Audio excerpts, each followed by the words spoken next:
Long before Kiara was named heir to the Pride Lands, there was another cub, a prince whose name has been buried in whispers and forgotten by time.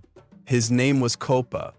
Born under the golden light of the savannah, Kopa was the very image of his grandfather, Mufasa, strong, spirited, and filled with the curiosity of a future king. Yet, unlike Kiara, his path was not one of peace. His fate would take a darker turn, one that the Pride Lands have long tried to erase, because Kopa vanished. No burial, no stories, no legacy. Just an empty space where a prince once stood. So what really happened?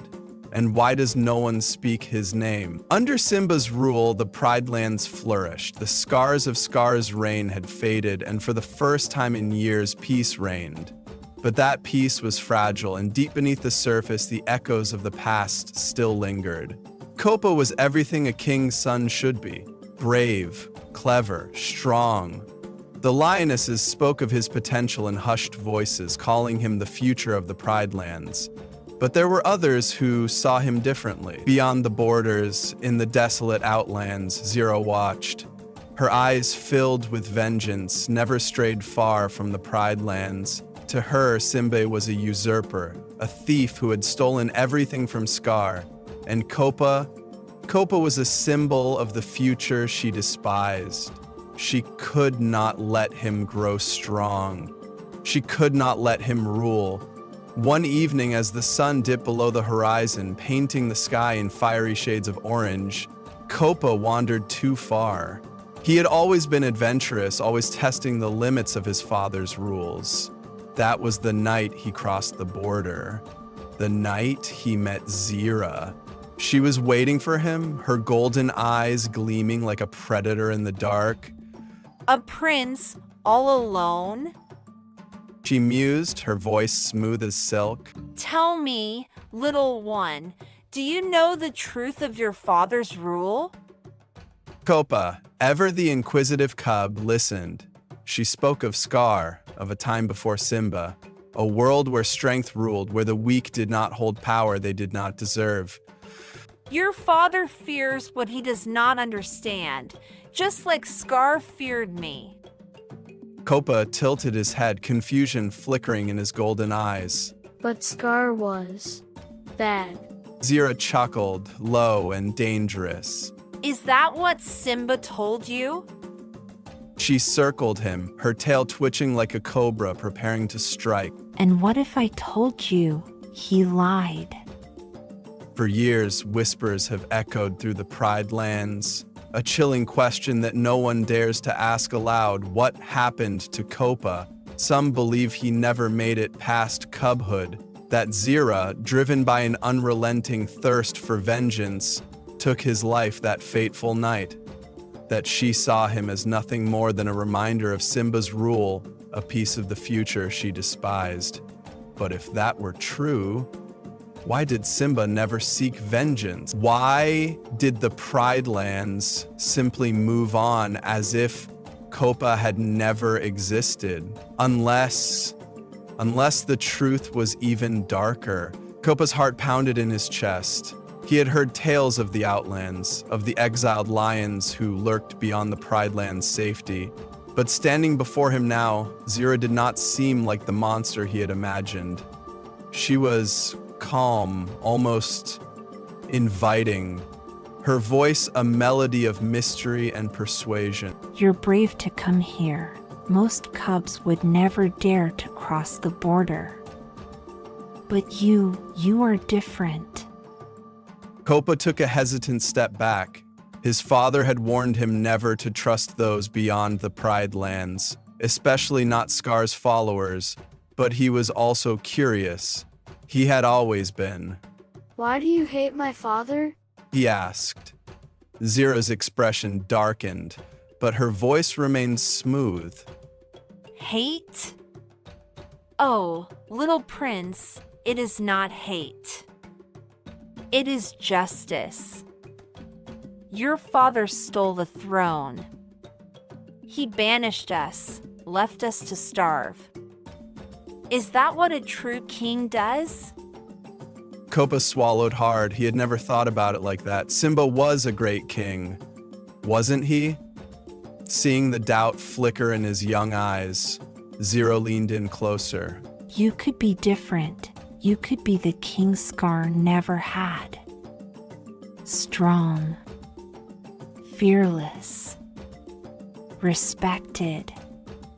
You wouldn't need to hide behind old traditions. Kopa hesitated. Something deep inside him told him to turn back, to run. But another part, the part that longed to prove himself, to understand more, kept him frozen in place. That was when he heard it, a low growl, not from Zira, from the shadows behind her. A pair of glowing eyes emerged, followed by a sleek, scarred lion. A lion Kopa had never seen before. He's just a cub, the stranger sneered. What use is he to us?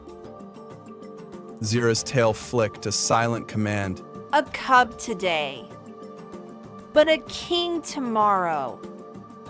The lion scoffed, but said nothing.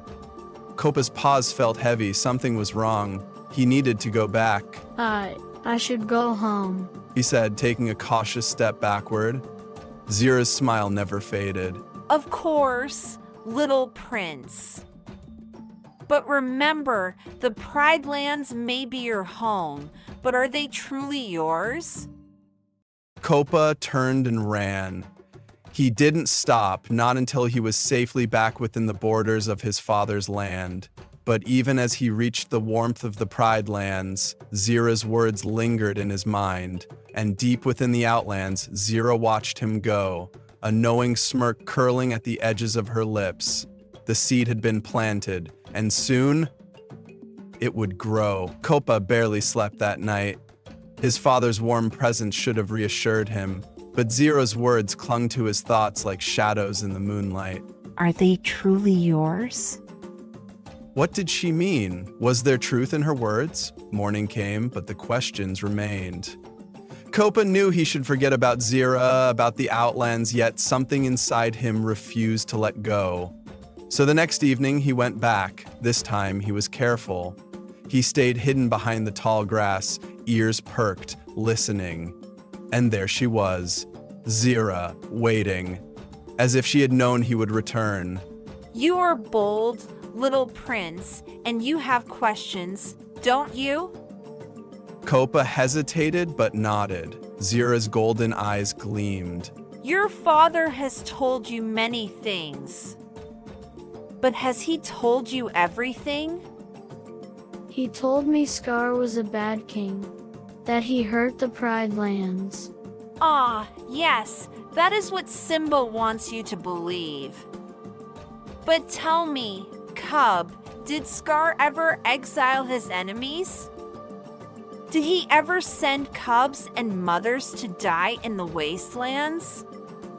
Kopa faltered. He had never thought about it that way. Zira's voice softened, coaxing. You are not like Simba.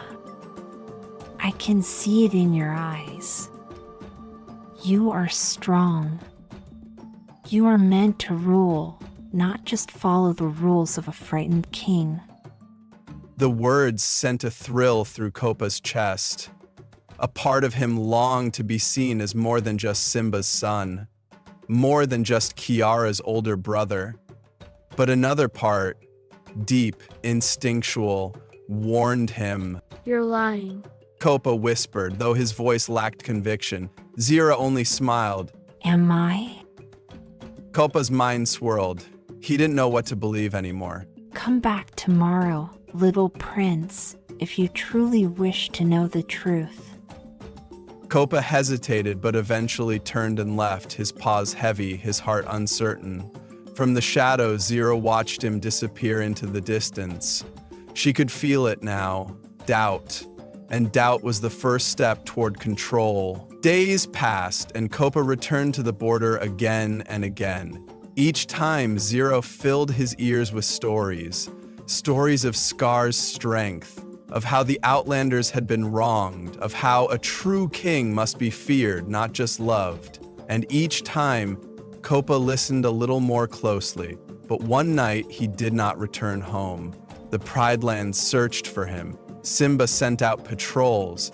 Nalala called for him until her voice grew hoarse. But there was no sign of the prince, no body, no farewell, just an empty space where Kopa had once been. And the Pridelands moved on. But why?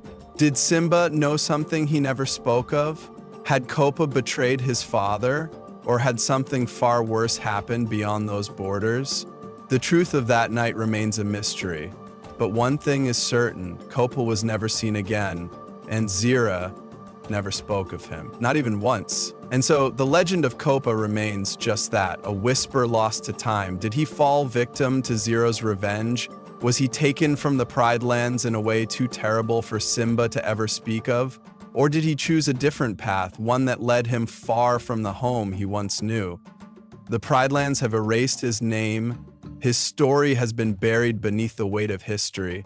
But some say, if you listen closely, when the wind howls through the savannah, you can still hear his voice. A prince forgotten, a fate unknown, and a truth that may never be told.